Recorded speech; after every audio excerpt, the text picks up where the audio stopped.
राधे राधे दोस्तों।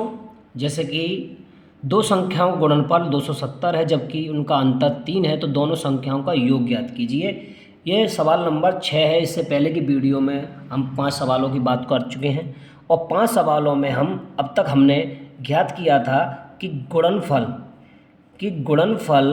हमारा किस तरह से निकल के आता था। हम निकालते थे कि योग प्लस अंतर बटे 2 गुणा और योग माइनस अंतर बटे 2। हमसे गुणनफल पूछा जाता था तो हम दोनों का ये योग प्लस अंतर, ये हमारी बड़ी संख्या निकालता था, बड़ी से बड़ी संख्या, और ये निकालता था छोटी संख्या। तो हम उन्हीं फॉर्मूले से, एक ही फॉर्मूले से सभी सवाल समझते हैं। तो हमसे इसमें पूछा जा रहा है गुणनफल। अब गुणनफल के लिए अगर हम योग और अंतर की बात करें तो उनका अंतर तो दे रखा है 3, लेकिन योग नहीं दे रखा है। तो अगर हम बात करें तो इसमें अगर मल्टीप्लाई कर दें, गुणनफल की जगह गुणनफल रख दें 270, गुणनफल की जगह गुणनफल आ गया, बराबर योग प्लस अंतर। अगर मैं योग प्लस अंतर को इन दोनों को देखूँ और नीचे को गुणा कर दूँ, नीचे क्या आ जाएगा 4, और ऊपर देखो अगर मैं इसको a प्लस बी और a माइनस बी के फॉर्मूले से समझूं तो क्या बनेगा फॉर्मूला मिला कि योग का वर्ग और माइनस अंतर का वर्ग। तो अब इसमें मुझे अगर जो संख्या भाग में होती है वो दूसरी तरफ ले जाते हैं, क्या हो जाता है, भाग में होती है तो गुणा में पहुंच जाती है। तो 270 गुणा 4 और बराबर यहाँ क्या रह गया, योग का वर्ग और माइनस अंतर का दे रखा है इन्होंने 3, तो 3 लगा देंगे, 3 का वर्ग। अब इसको जो ये किस में, माइनस में, इधर आएगी तो प्लस में हो जाएगी। तो संख्या अब हम 270 गुणा 4 और प्लस 3 तिया 9 बराबर योग का वर्ग। अब जब हम इसका करेंगे कि किसका 270 का और इसमें 4 में मल्टीप्लाई करेंगे तो 1080 कितना आएगा, 1080 और प्लस 9 बराबर योग का वर्ग। जो एक तरफ वर्ग होता है जब दूसरी तरफ पक्षांतर करते हैं तो वो बन जाता है वर्गमूल। तो कुछ लिखेंगे, क्या लिखेंगे कि योग बराबर वर्गमूल 1089, और 1089 का जब हम वर्गमूल निकालेंगे तो वर्गमूल आएगा 33। तो इस तरह से हम निकाल लेते हैं। तो सवाल को बार बार अभ्यास करेंगे, इतना लंबा लग रहा है लेंथी, लेकिन निकाल लेंगे। अब वर्गमूल जानते ही हम किस तरह से निकालते हैं। वर्गमूल में हम जोड़े बनाते हैं, जोड़े इधर से बनाते हैं, और जोड़े बनाने के बाद जो पहला जोड़ा है वो देखते हैं किसी का वर्ग होता है। तो वर्ग में से जैसे कि 2 दूनी 4 तो छोटा हो जाएगा, 3 तिया 9 और छोटा है, और 4 चक 16 तो 16 बड़ा हो जाएगा। तो 3 तिया 9, यहाँ 3 लिख दिए, 3 तिया 9, 1 बचा, आगे का जोड़ा उतार लिया, यहाँ जोड़ा उतारते हैं या जोड़ते हैं 6। अब हमने फिर से देखा तो 3 बार चला जाएगा, 3 का मल्टीप्लाई, 3 तिया 9 और 3 6 18, पूरा चला गया और 33 हमारा वर्गमूल। नेक्स्ट सवाल, तो सवाल नंबर 7वां देखिए, ये क्या कह रहे हैं, 2 क्रमागत संख्याओं के वर्गों का अंतर 37 है, तो छोटी संख्या का मान ज्ञात कीजिए। अब देखिए इसमें ऐसे में भी एक फॉर्मूला तैयार होता है कि जब हमसे पूछा जाता है कि छोटी संख्या या पूछी जाएगी बड़ी संख्या, छोटी संख्या या बड़ी संख्या, जब छोटी संख्या पूछी जाएगी तो हम किस में से निकालेंगे, अंतर माइनस 1/2, और जब बड़ी पूछी जाएगी तो अंतर प्लस 1/2। तो अंतर कर देते हैं हम, अंतर हमारा कितना है 37 और माइनस 1/2, और अंतर बड़ी संख्या के लिए तो अंतर 37 प्लस 1/2, तो घटाएंगे तो 36/2 और जोड़ेंगे तो 38/2, और 36 भाग दे देंगे तो कितना गया 18, और भाग दिया कितना गया 19। तो हमारे लिए छोटी संख्या पता लग गई, बड़ी संख्या पता लग गई। अब छोटी और बड़ी संख्या में अगर देखो अंतर घटाएंगे तो कितना आ रहा है 1। तो इस तरह से हम छोटी संख्या और बड़ी संख्या निकाल लेते हैं। लेकिन दोनों देखो क्रमागत हैं। क्या पूछा? दो क्रमागत संख्याओं के वर्गों का अंतर 37 है। अगर हम 18 का वर्ग कर दें और 19 का वर्ग कर दें और इनको घटा दें तो हमारे लिए 37 आएगा। क्या आएगा? 37। अब वर्ग और 18 का वर्ग, अब इनको वर्ग करके घटाने के लिए हम जानते हैं a का वर्ग मतलब एक बार इनको जोड़ लो और एक बार इनको घटा दो। किस नियम से? किस नियम से? नियम हमारा, चूंकि a का वर्ग माइनस b का वर्ग इज इक्वल टू, एक कोष्टक में a प्लस b और दूसरे में a माइनस b के नियम से। तो 19 और 18 हमारा आ गया, कितना आ गया? 19 और 18 37, और बीच में इंटू लगा हुआ है और 19 माइनस 18 1 बराबर 37। तो इस तरह से हम सवाल को चेक भी कर सकते हैं। नेक्स्ट सवाल की बात करते हैं। देखिए एक ही फॉर्मूला हर सवाल में पुटअप नहीं हो सकता। अब देखिए यहाँ पर क्या किया है कि दो क्रमागत सम संख्याओं के वर्गों का अंतर, और उसमें क्या था कि दो क्रमागत संख्याओं के वर्गों का अंतर, लेकिन यहाँ क्या कह दिया उन्होंने? सम। इन्होंने सम जोड़ दिया। तो सवालों को अच्छी तरह से समझना भी बहुत ज़रूरी है। तो हम बात करते हैं इन सवालों को कैसे करेंगे। तो इन सवालों को भी करने के लिए हमें छोटी और बड़ी संख्या का फॉर्मूला पता होना चाहिए। अब जैसे कि बड़ी संख्या की बात करें तो बड़ी संख्या के लिए क्या फॉर्मूला लगेगा? इसमें बड़ी संख्या ज्ञात करने के लिए अंतर और प्लस लगेगा और भाग दिया जाएगा। मतलब 4 जोड़ेंगे और 4 से ही भाग देंगे। और छोटी संख्या के लिए क्या करेंगे? छोटी संख्या के लिए अंतर और -4 का ही भाग देंगे और उसी से घटाते हैं। तो ये किस में है कंडीशन? सम में।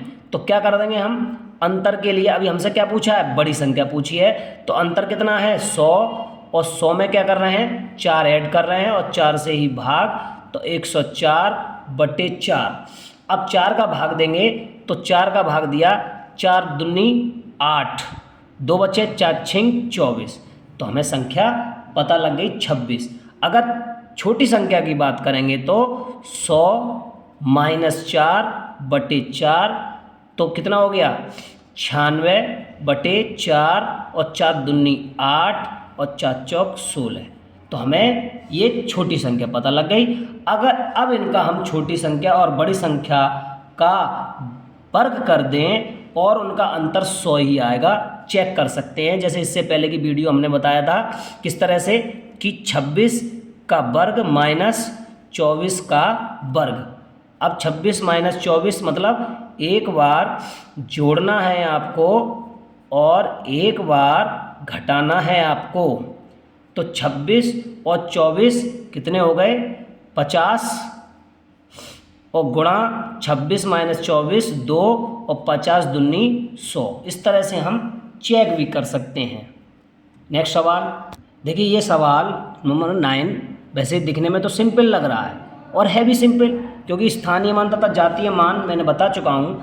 फिर भी ये क्या कह रहे हैं कि संख्या दे रखी है 98,374 में स्थानीय मान 8 के स्थानीय मान, 8 का स्थानीय मान कौन सी जगह पर है? 8000 पे। और 7 के जाति मान, जात तो जात रहेगी, वो तो उसकी 7 है तो 7 रहेगा। तो उनका मान का अंतर, तो अंतर घटा देंगे। तो घटाया हमने 3, 9, 9 और 7। तो इतना ये आंसर हमारा आ जाता है। कुछ सवाल वेरी सिंपल होते हैं लेकिन हमें कठिन लगते हैं, लेकिन हमें समझ। देखिए संख्या अभी क्या कह रहे हैं? दो संख्याओं का योग, दो संख्याओं के व्युत्क्रम का योग है। यहाँ पर व्युत्क्रम रह गया है मिस करने को। तो व्युत्क्रमों का योग कितना है? 7/24। कहने का क्या तात्पर्य है इनका कि व्युत्क्रमों का योग 7/24 है। यदि उनमें से एक संख्या, या कह सकते हैं पहली संख्या कितनी है 6, कितनी है 6, तो मान सकते हैं कि पहली संख्या, मानना क्या है, ये पहली संख्या कितनी है 6, तो उनमें से एक संख्या 6, तो दूसरी संख्या ज्ञात कीजिए। तो दूसरी संख्या हमारी, अगर हम इसी व्युत्क्रम का कह रहे हैं तो इसको हम जब व्युत्क्रम बनाएंगे तो व्युत्क्रम क्या हो जाएगा, तो व्युत्क्रम होता है उल्टा, तो मतलब व्युत्क्रम बराबर 1/6 बटे में आ जाएगी 1/6। तो दूसरी संख्या पता तो है नहीं हमें, दूसरी संख्या तो बेशक नहीं पता हो, ये पता है कि दूसरी संख्या मान लेंगे हम, माना चलो x है दूसरी संख्या, एक चर राशि मान ली, माना x है दूसरी संख्या, तो x का भी व्युत्क्रम क्या होगा 1/x।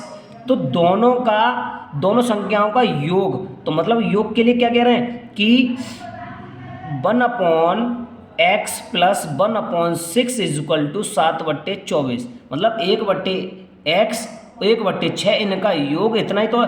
अब ये संख्या हम जब पक्षांतर करेंगे तो ये प्लस की इधर पहुंच के किसकी हो जाएगी, माइनस की, तो क्या लिखेंगे 1/x = 7/24 माइनस 1/6, दो संख्याओं का योग, व्युत्क्रमों का योग, तो हमने व्युत्क्रम का लिया। अब इसको जब हम सॉल्व करेंगे, मतलब इनका लासा लेंगे, लासा कितना हो जाएगा हमारा 24, लासा हम जानते हैं, लासा मतलब दोनों के 24 और 6 के मिनिमम टेबल में आता हो, मतलब 24 6 में मिल जाएगा, इसमें भी। अब 24 एक कम 24 तो एक मतलब 7 बार, और 6 चौक 24 मतलब 4, तो 3/24 और 8 24 1/8। तो हमने देखा कि अगर हम इसकी तुलना कर दें, किसकी 1/x और 1/8 कैंची का गुणा कर दें, तो कुछ x बराबर 8 की वैल्यू आ जाएगी। तो हमसे क्या पूछा, दूसरी संख्या, तो हमारी दूसरी संख्या क्या हो जाएगी, दूसरी संख्या हो जाएगी x बराबर 8, ठीक है ना। नेक्स्ट सवाल नंबर 11। कुछ सवाल बहुत सिंपल आ जाते हैं। अब जैसे कि ये अभी हम बता चुके हैं, ये किस पे आधारित है, ये आधारित है हमारा a का स्क्वायर माइनस b के स्क्वायर के फॉर्मूले पे। क्या होता है फॉर्मूला होता है एक कोष्टक में a प्लस b, एक कोष्टक में a माइनस b, तो इसी से आधारित है ये फॉर्मूले पे। तो हम जिसको करेंगे तो क्या कर देंगे, एक कोष्टक में हमारा प्लस आ जाएगा, एक बार इन दोनों को जोड़ देंगे और एक बार इन दोनों को घटा देंगे। तो करने पर, अगर जोड़ने पर देखें तो ये जोड़ने पर कितना आ जाएगा 197, और इनटू घटाने पे कितना आ रहा है 1, तो कितना आ गया 197। Very simple. तो कभी कभार सवाल सिंपल आ जाते हैं, कुछ सवाल इस तरह से थोड़े लेंथी आ जाते हैं, लेकिन लगते हैं लेंथी, होते नहीं हैं।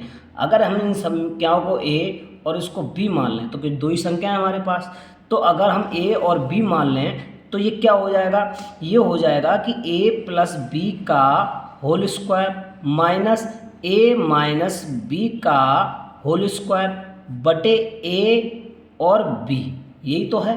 अगर हम सूत्र से ही इनको खोलने का प्रयास करके समझा जाए तो क्या हो जाता है, a का स्क्वायर प्लस b का स्क्वायर प्लस 2ab, और माइनस, तो a का स्क्वायर माइनस b का square plus 2ab, minus minus minus plus हो जाता है 2ab अपॉन ab। अब देखो a से प्लस माइनस के ये दोनों कट गए, और 2ab और प्लस के 2ab ये दोनों जुड़ जाएंगे, जुड़ करके क्या बन जाएगा 4ab अपॉन ab। अगर हम इसमें इसका भाग दे दें तो क्या बच रहा है 4, तो आंसर हमारा कितना आएगा 4। अगर हम संख्याओं को भी इसी तरह से सॉल्व करेंगे 4 ही आएगा। तो कुछ सवाल थोड़े फॉर्मूले से ही सॉल्व हो जाते हैं। वीडियो ज़्यादा लंबी हो जाएगी, इसलिए दूसरी वीडियो में हम बात करेंगे। ठीक है दोस्तों, अच्छी लग रही हो वीडियो तो लाइक और सब्सक्राइब और शेयर करना ना भूलें प्लीज़।